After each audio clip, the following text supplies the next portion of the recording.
Assalamualaikum warahmatullahi wabarakatuh. Perkenalkan, nama saya Dika Junita dengan NIM C1N002. Kali ini saya akan menjelaskan hasil rangkuman materi 1 sampai dengan materi 5 mata kuliah Dasar Teknologi Hasil Perikanan Laut. Yang pertama, apa itu ikan? Ikan adalah sejenis organisme yang seluruh siklus hidupnya berada pada lingkungan perairan. Berdasarkan Undang-Undang Nomor 31 Tahun 2004 yang masuk pada kategori ikan ada 9. Yang pertama, fishes. Fishes adalah kumpulan ikan yang bersirip. Yang kedua, crustacea. Yang masuk ke dalam kategori ini yaitu udang, rajungan, kepiting, dan sebangsanya. Yang ketiga ada moluska. Yang masuk dalam kategori moluska ini yang pertama ada kerang, cumi-cumi, gurita, siput, dan tiram. Yang keempat ada coelenterata. Yang masuk ke dalam kategori ini ubur-ubur. Yang kelima ada mamalia. Yang masuk ke dalam kategori mamalia yaitu paus, lumba-lumba. Yang keenam ada algae. Yang masuk ke dalam kategori ini yaitu rumput laut dan tumbuhan lainnya yang berada pada lautan. Yang ketujuh ada reptilian yang termasuk dalam kategori ini yaitu buaya, ular, kura-kura, dan penyu. Yang kedelapan itu ada echinodermata. Yang masuk ke dalam kategori ini adalah teripang, bulu babi, dan hewan-hewan laut yang memiliki 10 kaki. Yang kesembilan atau yang terakhir itu ada amphibian. Yang masuk ke dalam kategori ini yaitu adalah kodok. Golongan moluska dan golongan crustacea dibedakan dari yang pertama, moluska memiliki tubuh yang lunak dan badannya umumnya diselubungi oleh rumah yang disebut kerang. Terus yang kedua itu ada golongan crustacea, badannya terbungkus oleh kerangka keras yang tersusun dari kerinting atau bersekat-sekat. Anggota golongan moluska antara lain kerang, remis atau tiram. Sedangkan golongan crustacea adalah udang dan lobster. Mengapa kita harus mengonsumsi ikan? Karena ikan mengandung banyak lemak omega 3 yang sehat yang dapat mengurangi peradangan, membantu melindungi jantung, dan mencegah penyakit kronis. Dalam ikan pun terdapat beberapa vitamin yang baik untuk tubuh yaitu vitamin A, vitamin B, vitamin B6, vitamin B12, dan iodium. Di balik kelebihan ikan tersebut, terdapat juga kelemahan pada ikan. Yang pertama, ikan mudah membusuk. Yang kedua, rawan tercemar mikrobiologi dan kimiawi. Selanjutnya kita masuk ke materi komponen gizi dan nilai konsumsi beberapa hasil perikanan laut. Perbandingan gizi antara daging ikan dan daging sapi. Kandungan gizinya yaitu air. Dalam ikan terdiri 65-84% air. Sedangkan dalam daging sapi terdapat 65-80% air. Yang kedua ada protein. Protein dalam daging ikan sebesar 15-24%, sedangkan daging sapi terdapat 16-22 protein. Yang ketiga itu ada lemak. Lemak pada ikan terdapat 0,1 sampai dengan 22%, sedangkan dalam daging sapi terdapat 1,5 sampai dengan 13%. Yang keempat itu ada karbohidrat. Kandungan karbohidrat pada ikan itu terdiri dari 1 sampai 3%, sedangkan pada daging sapi terdapat 0,3 sampai dengan 13%. Yaitu yang kelima ada senyawa anorganik. Pada ikan terdiri dari 0,8 sampai 2%, sedangkan pada daging sapi terdapat 1%. Selanjutnya itu ada komposisi kimia pada daging ikan. Terdapat protein, lemak, karbohidrat, vitamin dan mineral, dan pigmen.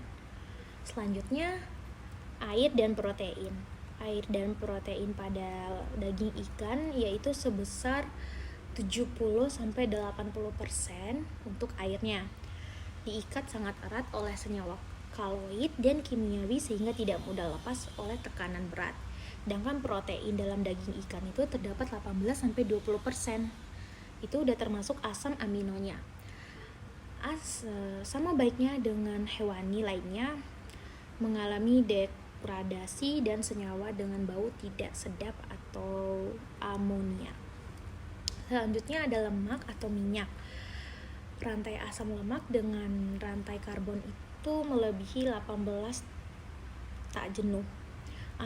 Selanjutnya itu ada komposisi kimia pada daging ikan.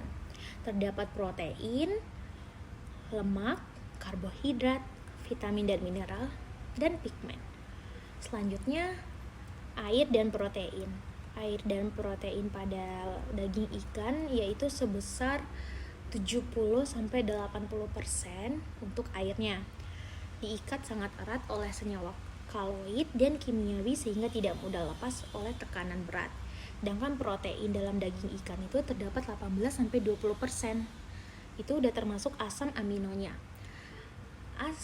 Sama baiknya dengan hewani lainnya, mengalami degradasi dan senyawa dengan bau tidak sedap atau amonia. Selanjutnya ada lemak atau minyak. Rantai asam lemak dengan rantai karbon itu melebihi 18 tak jenuh. Selanjutnya ada penyebab kemunduran mutu. Penyebab kemunduran mutu ini ada 4. Yang pertama itu mutu secara sensorik. Yang kedua, kemunduran mutu akibat kerusakan autolitik. Yang ketiga itu ada mutu mikroorganisme. Yang keempat itu ada mutu karena reaksi oksidasi. Tanda-tanda ikan segar adalah kesegaran ikan sebetulnya dapat terlihat dari tampilan mata ikan. Yang kedua, ikan tersebut masih terlihat cerah, bening, dan cembung menonjol. Warna tubuh ikan terlihat lebih terang dan berlendir. Saat bagian ingsan dibuka, bagian tersebut masih berwarna merah, berbau segar, dan tertutup oleh lendir bening. Selanjutnya kita masuk ke materi pengendalian mutu hasil perikanan. Mutu dan faktor yang mempengaruhi mutu dan bahan pangan. Yang pertama itu ada mutu. Adalah gabungan dari sejumlah atribut yang dimiliki oleh bahan atau produk pangan yang dapat dinilai secara organoleptik atau warna, tekstur, rasa, dan bau. Yang kedua itu ada mutu sebagai daerah.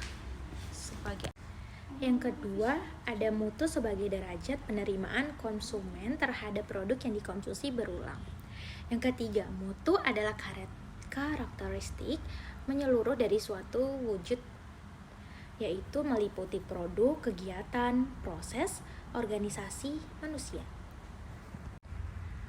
Selanjutnya adalah mutu dan faktor yang mempengaruhi pengendalian hasil perikanan. Ada 2 faktor, yaitu faktor internal dan faktor eksternal. Faktor internal yaitu jenis kelamin ikan, ukuran spesies, perkawinan, dan cacat. Sedangkan faktor eksternal, yang pertama itu adalah jarak tempuh, yang kedua makanan ikan, yang ketiga lokasi budidaya, yang keempat ada organisme penyakit, yang kelima ada kandungan senyawa beracun. Setelah itu adalah contoh program keamanan hasil perikanan yang seperti teman-teman bisa lihat di gambar di samping. Seperti yang teman-teman bisa lihat pada gambar di samping, yaitu gambar bangunan HACCP. Jadi bangunan HACCP ini terdiri dari 3 tiang, yaitu yang pertama ada GMP. GMP adalah pedoman persyaratan dan tata cara berproduksi yang baik yang meliputi kontrol waktu dan kontrol suhu. Terdapat metode pengelolaan yang meliputi pendinginan, pembekuan, pengeringan, dan sterilisasi. Yang kedua itu ada bangunan SSOP. Bangunan ini adalah pedoman persyaratan operasi sanitasi, yaitu menjamin bahwa prosedur dan proses sanitasi dapat secara efisien mengendalikan bahaya keamanan pangan yang umumnya dijumpai di lingkungan pengelolaan dan operasi. Keuntungan menggunakan program HACCP ini yaitu ada 5. Yang pertama adalah efisiennya biaya.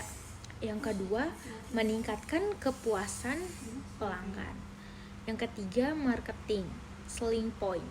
Yang keempat, ada sumber daya manusia. Yang kelima, ada otoritas berwenang, yaksi bahwa tingkat keamanan sesuai standar. Jadi itulah ringkasan materi 1 sampai dengan materi 5 tentang mata kuliah ini. Lebih dan kurangnya saya mohon maaf. Wabillahi taufiq walhidayah. Wassalamualaikum warahmatullahi wabarakatuh.